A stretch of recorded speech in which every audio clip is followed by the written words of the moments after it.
Hello everyone, myself Devjot Kaur and you're watching Legal Hub.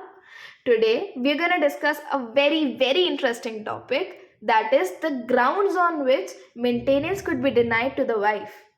जिसमें पत्नी को भरण पोषण से कब वंचित किया जा सकता है एक पति के द्वारा।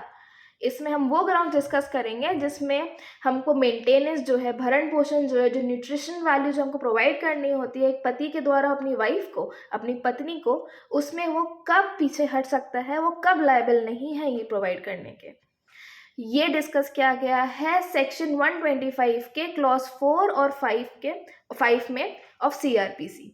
इसके लमसम 5 ग्राउंड्स हैं, हम उन पांचों को आज डिस्कस करेंगे। So let's start. So the first ground on which maintenance जो है, भरण पोषण जो है, जो पति अपने पत्नी को डिनाई कर सकता है, मना कर सकता है, लायबल नहीं है देने के, is wife living separately without any sufficient cause. इसमें क्या होता है, पति पत्नी जो होते हैं उसमें से पत्नी जो है पति से अलग रहती है बिना किसी सफिशिएंट रीजन के, बिना किसी पर्याप्त कारण के, तब जो है पति जो है अपनी पत्नी को मेंटेनेंस देने के लिए लायबल नहीं होता है। उसको मेंटेनेंस देने की जो है ज़रूरत नहीं होती है। The second ground on which wife could be denied maintenance is wife living in adultery. इसका क्या मतलब होता है? अडल्ट्री का मतलब क्या होता है? जिसमें जो पार्टनर है, जो पहले से ही एक कमिटेड रिलेशनशिप में है, शादीशुदा है, या वो पहले से किसी को कमिटेड है, वो उनसे अलग रह के, उनके साथ शादीशुदा होके, उनके साथ रिलेशनशिप में होके भी उन पे चीट करके किसी और पर्सन के साथ संबंध बनाता है, किसी और पर्सन के साथ रिलेशनशिप में आता है, और जो अपना जो प्रायर रिलेशनशिप है, जो शादीशुदा है वो जिनके साथ, उनको धोखे में रखता है। इस कॉज पे भी जो वाइफ है उसको मेंटेनेंस से डिनाई किया जा सकता है। The third cause on which wife could be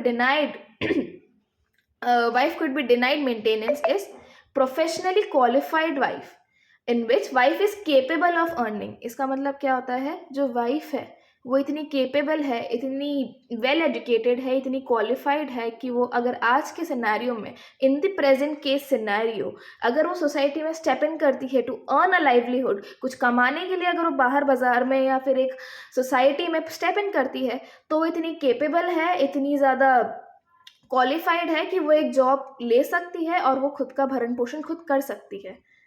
तो इस टाइम पे भी जो पति है वो अपनी वाइफ को मेंटेनेंस देने से रह सकता है। उसको केपेबल, अगर वो केपेबल है तो वो उसको डिनाई कर सकता है, वो लायबल नहीं है। चौथा पॉइंट है सेपरेटेड बाय म्यूचुअल कंसेंट। इसमें क्या होता है, जो वाइफ और हस्बैंड है वो दोनों एक साथ ना रहने का जो डिसीजन है वो साथ में लेते हैं। वो उन दोनों की खुद की मर्जी होती है कि वो दोनों अब अलग रहना चाहते हैं, वो दोनों सेपरेटेड रहना चाहते हैं, वो दोनों एक साथ नहीं रहना चाहते हैं।